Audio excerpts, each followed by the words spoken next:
സ്വാഗതം. ഭ്രമയുഗത്തിൻ്റെ തമിഴ് വെർഷൻ 60-ന് മുകളിലുള്ള ലൊക്കേഷൻസിൽ റിലീസ് ചെയ്യുന്നു എന്നുള്ളതാണ്. അതും വേൾഡ് വൈഡായിട്ട് തന്നെ. അതെ, മലയാള സിനിമ വളരുകയാണ്. ആദ്യമായിട്ട് ഒരു പാൻ ഇന്ത്യൻ മലയാള സിനിമ ഇറങ്ങുമ്പോൾ അത് ഒരു തുടക്കമായി മാറുന്നു. മുഴുവൻ മലയാള സിനിമയ്ക്കും ഒരു ജാലകം തുറക്കുന്ന ഒരു കാര്യം തന്നെയായിട്ട് പറയാം.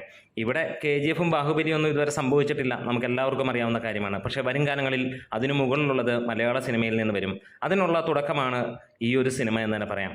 ഇന്ന് ഇതിൻ്റെ മൾട്ടിപ്പിൾ വെർഷൻസ് ഇറങ്ങിയിരിക്കുന്നു. പ്രത്യേകിച്ച് തമിഴ് വെർഷനിൽ നിന്ന് നമുക്ക് കാണാൻ കഴിയുന്നത് 60-ന് മുകളിലുള്ള ലൊക്കേഷനിലാണ്. UAE GCCയിൽ നല്ല ലെവലിലുള്ള ഒരു തിയേറ്റർ കൗണ്ടുകൾ കാണുന്നു. സിംഗപ്പൂരിലുണ്ട്, അതേപോലെ തന്നെ കാനഡ, മലേഷ്യ തുടങ്ങിയ സ്ഥലങ്ങളിലാണ്.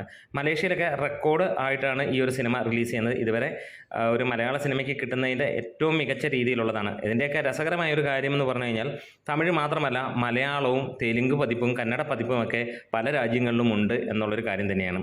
തെലുങ്ക് നേരത്തെ തന്നെ USA റിലീസ് ചെയ്തിരുന്നു. നമുക്കറിയാം, തെലുങ്ക് ഇൻഡസ്ട്രി എന്ന് പറഞ്ഞു കഴിഞ്ഞാൽ ഒരു വാസ്റ്റ് ഇൻഡസ്ട്രി തന്നെയാണ്. പ്രത്യേകിച്ച് യാത്ര എന്ന സിനിമ വന്നു കഴിഞ്ഞപ്പോൾ നമുക്ക് മനസ്സിലാവുന്ന ഒരു കാര്യമുണ്ടായിരുന്നു. തെലുങ്കിൽ ആ സിനിമ US നമ്മുടെ ഒരുപാട് ഫ്രണ്ട്സ് ഉണ്ട്.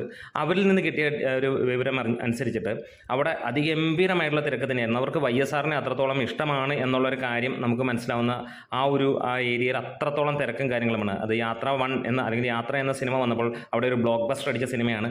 ആ സിനിമ രാഷ്ട്രീയം തന്നെയാണ് സംസാരിച്ചിരുന്നത്. അന്ന് ആ സിനിമ ഇറങ്ങുമ്പോൾ ആർക്കും അറിയില്ലായിരുന്നു എന്തായിരുന്നു, YSRനെ മാത്രമാണ് കണ്ടിരുന്നത്. പിന്നീട് ഈ ഒരു സിനിമ ഇറങ്ങിയപ്പോൾ എല്ലാവർക്കും മനസ്സിലായി അത് രാഷ്ട്രീയത്തിന് വേണ്ടി തന്നെ ഉള്ളതാണ് എന്നുള്ളത്. അത് മറ്റൊരു കാര്യമായിട്ട് നിൽക്കുന്നു. അപ്പം ഈ ഒരു തെലുങ്ക് ഇൻഡസ്ട്രിയെക്കുറിച്ച് പറഞ്ഞു വന്നതാണ്. തെലുങ്ക് ഇൻഡസ്ട്രിയിൽ ഇറങ്ങുന്ന സിനിമയ്ക്ക് വേൾഡ് വൈഡായിട്ട് വലിയ രീതിയിലുള്ള മാർക്കറ്റ് ഉണ്ട് എന്നുള്ളത് തന്നെയാണ്. എന്തായാലും മലയാള സിനിമ വളരുകയാണ്. ഇവിടെ നമ്മുടെ ഭ്രമയുഗം വലിയ രീതിയിലൊക്കെയുള്ള സക്സസ്സിലേക്ക് മാറിക്കൊണ്ടിരിക്കുന്നു. എല്ലാ ലാംഗ്വേജിലും ബ്ലോക്ക് ബസ്റ്റർ അടിച്ചിരിക്കുന്നു. അതായത് തമിഴ്, തെലുങ്ക്, കന്നഡ, ഹിന്ദി വെർഷൻ ഇപ്പോൾ വരാൻ പോവുകയാണ് March 1-ന്. അതായത് നാളെ സിനിമയുണ്ട് എന്നുള്ളതാണ് അറിയാൻ കഴിഞ്ഞതെന്ന്. അതുകൂടെ വരുമ്പോഴത്തേക്ക് അവിടെയും കൂടെ വിജയിച്ചാൽ എല്ലാ ഇൻഡസ്ട്രിയിലും സിനിമ ബ്ലോക്ക് ബസ്റ്റർ അടിക്കുന്നു. ആദ്യത്തെ മലയാളം പാൻ ഇന്ത്യൻ സിനിമയായിട്ട് വരുന്നു എന്നുള്ളതാണ്. ഇതിനോടകം തന്നെ 50 കോടിക്ക് മുകളിൽ സിനിമ കളക്ഷൻ നേടിക്കഴിഞ്ഞു. ഒരു ബ്ലാക്ക് ആൻഡ് വൈറ്റ് എന്നല്ല, ഒരു ചരിത്ര വിസ്മയമായി മാറുന്നു ഈ ഒരു സിനിമ. ഇവിടെ ലോകമെമ്പാടുമുള്ള ജനങ്ങളും അതേപോലെ തന്നെ എല്ലാവരും ഒരേ കാര്യം ഒരേ സ്വരത്തിൽ പറയുന്നു: മികച്ച സിനിമ, മികച്ച ആർട്ട് വർക്ക്, മികച്ച ഡയറക്ഷൻ, മികച്ച രീതിയിലുള്ള അഭിനയം, അതിനൊക്കെ ഉപരി ഇമാതിരി ഒരു പെർഫോമൻസ്, കൊടൂര പെർഫോമൻസ്, അത് മമ്മൂട്ടിയിൽ നിന്ന്. അത് തന്നെയാണ് ഏറ്റവും ഹൈലൈറ്റ് ഈ ഒരു സിനിമ ഈ റേഞ്ചിലെത്താനുള്ള കാര്യവും. ഒപ്പം എടുത്ത് പ്രശംസിക്കുന്ന കാര്യമുണ്ട്, മമ്മൂട്ടിക്കൊപ്പം അതേ റേഞ്ചിൽ പിടിച്ചു നിൽക്കാൻ അർജുൻ അശോകനും അതേപോലെ സിദ്ധാർത്ഥ് ഭരതനും കഴിഞ്ഞു എന്നുള്ളൊരു കാര്യമാണ്. അപ്പോൾ നമ്മുടെ വീഡിയോസ് ഇഷ്ടമെങ്കിലും സപ്പോർട്ട് ചെയ്ത് തരാം. തീർച്ചയായും സബ്സ്ക്രിപ്ഷൻ പരിഗണിക്കണം. Great medias.